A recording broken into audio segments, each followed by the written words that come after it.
วัสดีค่ะคุณครูชื่อคุณครูสวรักษ์นะคะวันนี้มาสอนในรายวิชาภาษาไทยจะพาน้องๆไปรู้จักกับคำพ้องรูปพ้องเสียงมันจะเป็นยังไงไปลองติดตามกันเลยค่ะคำพ้องรูปพ้องเสียงคำพ้องรูปคำพ้องรูปนะคะก็คือคำที่เขียนเหมือนกันแต่อ่านออกเสียงต่างกันและก็มีความหมายต่างกันค่ะเราไปดูตัวอย่างกันเลยนะคะตัวอย่างคำพ้องรูปนะคะคอควายรอเรือสระอุอ่านว่าคารุแปลว่าหนักสำคัญครูหรือว่าจะอ่านได้อีกแบบหนึ่งนะคะคือครุที่แปลว่าภาชนะสารที่ใช้ตักน้ำค่ะน้องๆลองอ่านตามคุณครูนะคะคอควายรอเรือสระอุอ่านว่าคารุคอควายรอเรือสระอุอ่านว่าครุ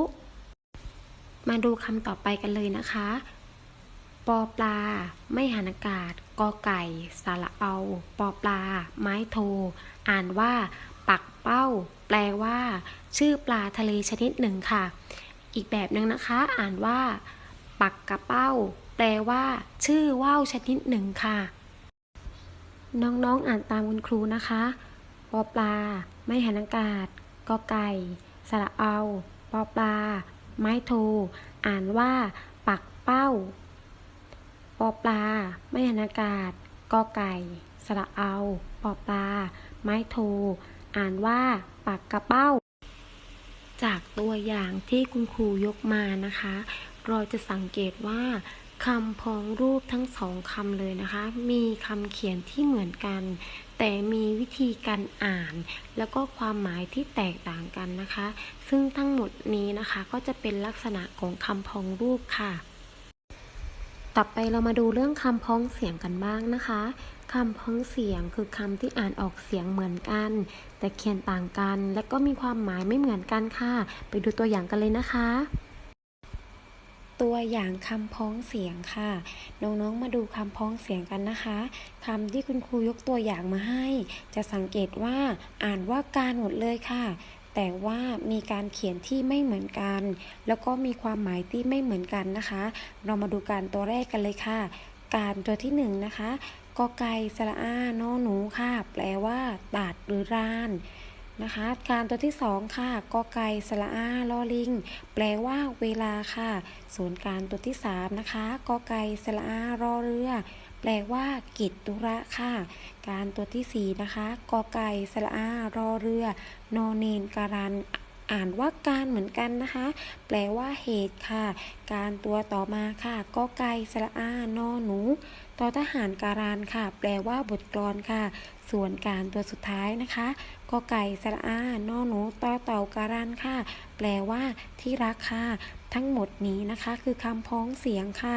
ตัวที่อ่านเหมือนกันแต่เขียนไม่เหมือนกันแล้วก็มีความหมายไม่เหมือนกันค่ะ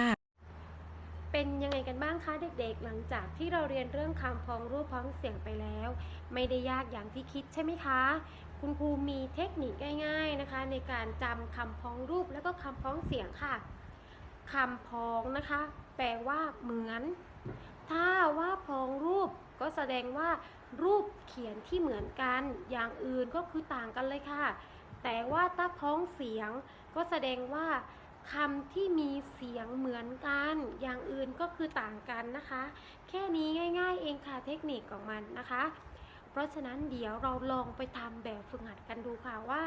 นักเรียนจะทำแบบฝึกหัดเรื่องคำพ้องรูปพ้องเสียงกันได้ไหมเชิญไปทำกันเลยค่ะแบบฝึกหัดเรื่องคำพ้องรูปพ้องเสียง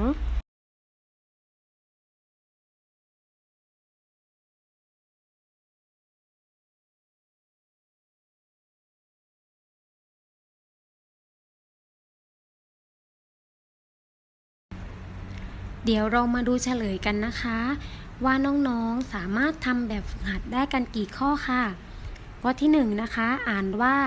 ปักเป้าข้อที่2อ่านว่าปักกระเป้าข้อที่3อ่านว่าครุข้อที่4อ่านว่าเพลาข้อที่5ตอบการกอไก่สระอานอหนูตอทหารการันที่แปลว่าบทกลอนค่ะ ข้อที่ 6 ตอบการกอไก่สระอารอลิงที่แปลว่าเวลาค่ะข้อที่ 7 ตอบการกอไก่สระอารอเรือนอเนนการันที่แปลว่าเหตุค่ะข้อที่ 8 ตอบการที่ตอบการกอไก่สระอานอหนูที่แปลว่าตัดหรือรานค่ะเป็นไงบ้างคะน้องๆสามารถทำกันได้ไหมเอ่ยไม่ได้ยากใช่ไหมคะสำหรับคลิปวิดีโอวันนี้คุณครูก็ขอลาไปก่อนเจอกันใหม่คลิปหน้านะคะสวัสดีค่ะ